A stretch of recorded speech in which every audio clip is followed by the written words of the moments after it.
Assalamualaikum warahmatullahi wabarakatuh. Teman-teman, pada hari ini saya Marzuki, Sarjana Syariah Magister Hukum, tenaga pengajar atau dosen di Fakultas Syariah dan Hukum UIN Universitas Palembang. Sebentar lagi saya akan mengajar mata kuliah fikih siasah yang dalam hal ini merupakan mata kuliah wajib di Fakultas Syariah yang memiliki bobot 2 SKS. Untuk itu, mari sama-sama kita menuju ke kelas.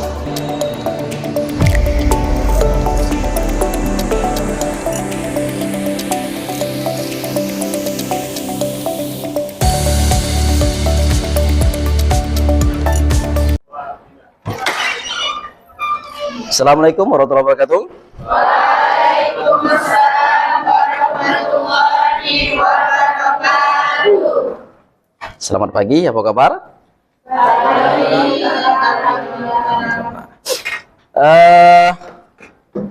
Pada hari ini seperti biasa kita akan belajar tentang fikih siasah. Sebelum kita memulai pembelajaran kita, alangkah lebih baiknya kita berdoa terlebih dahulu dengan membaca surat Al-Fatihah. Kita niatkan pertama, kita doakan kedua orang tua kita supaya mereka lebih sehat, diberikan kemurahan rezeki. Ini wa likulli niyatin shalihah. Al-Fatihah.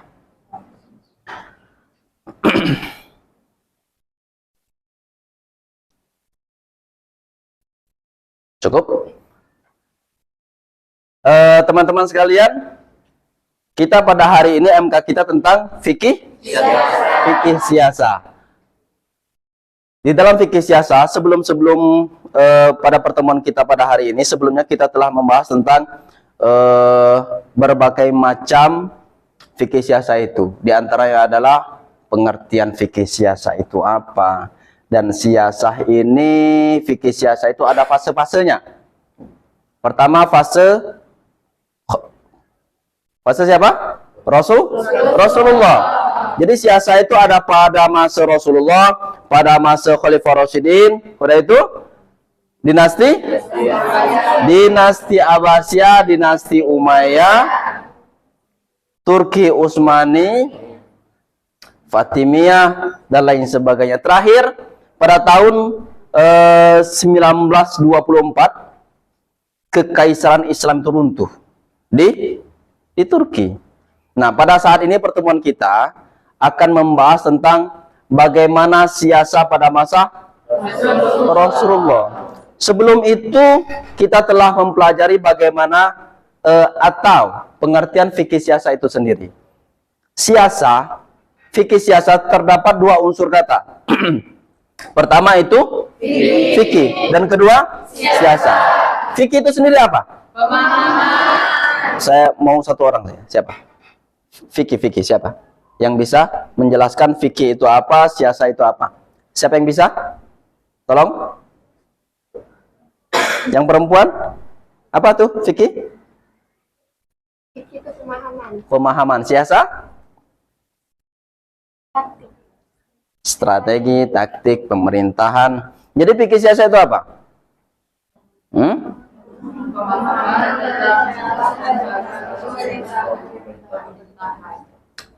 Ada yang bisa bantu? Apa fikih siasah? Coba cross check fikih siasah itu apa?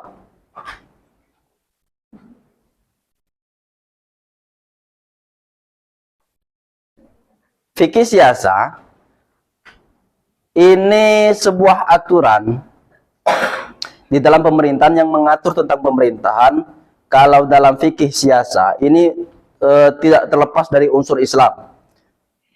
Jadi ketika kita kaitkan, berarti fikih siasah itu sebuah aturan yang mengatur hubungan antara pemerintah dan masyarakat yang tidak terlepas dari aturan-aturan Islam, yang tidak terlepas dari Al-Quran dan hadis. Itu fikih siasah. Ketika keluar dari konteks tersebut, maka bukan lagi dikatakan fikih siasah Islamiyah, tetapi lebih condong ke politik modern. Kita pada saat ini akan membahas tentang fikih siasah pada masa Rasulullah. Ada target pembelajaran kita bahwa diantaranya kita paham bagaimana Rasulullah itu menata sistem pemerintahan ketika beliau masih hidup pada masa beliau baik itu di Mekah maupun di Madinah. Rasulullah pernah hidup di Mekah dan hidup di Madinah. Pernah menghubungkan bagaimana antara kaum muhajirin dan kaum ansar. Mempersatukan itu tidaklah mudah. Jadi output dari pembelajaran kita dapat memahami bagaimana Rasulullah bisa menghandle itu semua yang kita anggap tidaklah sebuah sistem yang sangat mudah. Karena Rasulullah itu hadir, pertama tugasnya adalah, apa tugas Nabi itu? Merubah, innamal bu'itsu merubah akhlak. Yang pertama tugas Rasulullah itu adalah merubah akhlak. Akhlak kaum jahiliyah. Sangat susah sekali. Untuk itu beliau bisa hijrah dari Mekah ke Madinah. Berapa tahun beliau di Mekah? Berapa tahun? 13 tahun di Mekah. Sedangkan di Madinah berapa tahun? 10 tahun. Lebih banyak beliau di Mekah atau di Madinah? Di Mekah. Namun dari sisi politik ini sangat kontras sekali. 13 tahun beliau di Mekah, namun pengikut yang mengikuti ajaran Rasulullah SAW tidaklah banyak.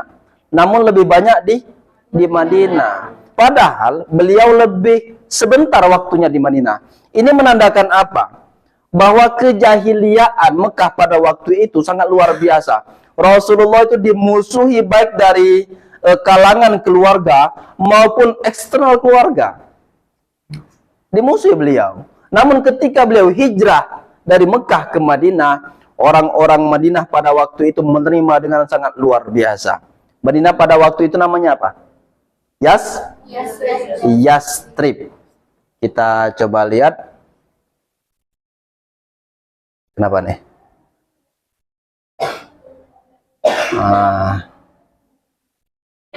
Rasulullah itu memiliki ciri-ciri utama dalam hal pemerintahannya.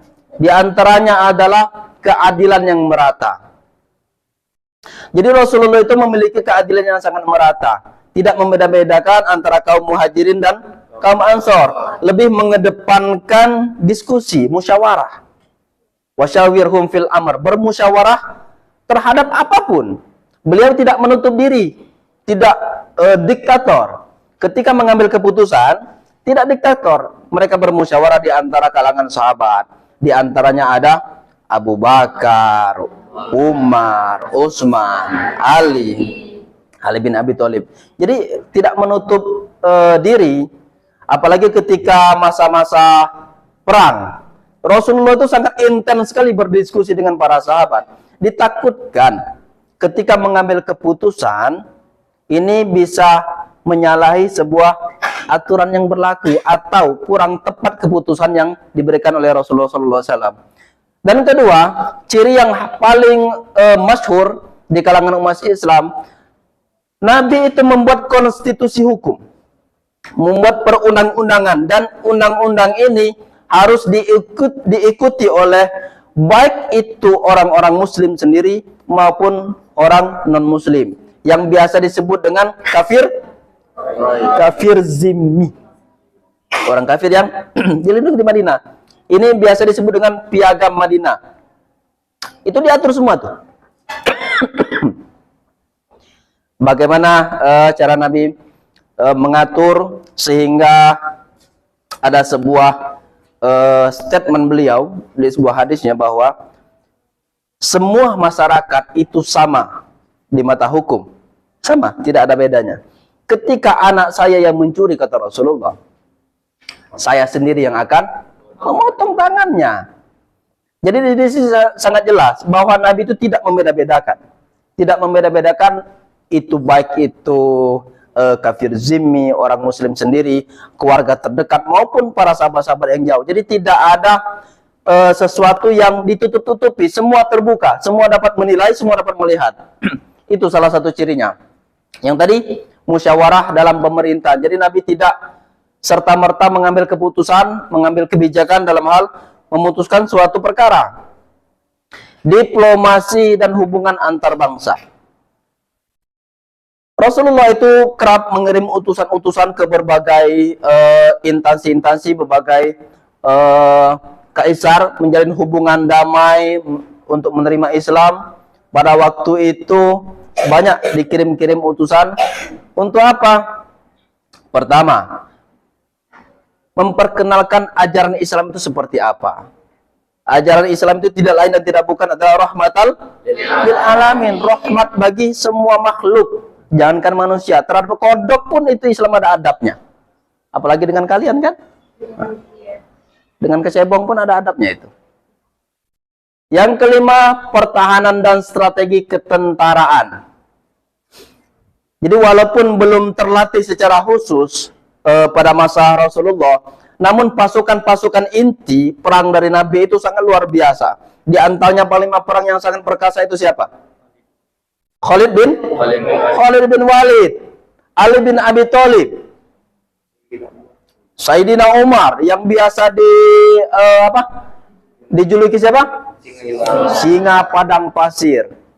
Ali bin Abi Thalib itu ketika perang Badar, kisahnya beliau bisa membunuh 13 orang sendirian dan bisa membanting kuda dengan kakinya. Itu kalau kita visualkan secara fisik, kalau bahasa Palembang itu besar, tinggi, belaga. Itu Ali bin Abi Thalib.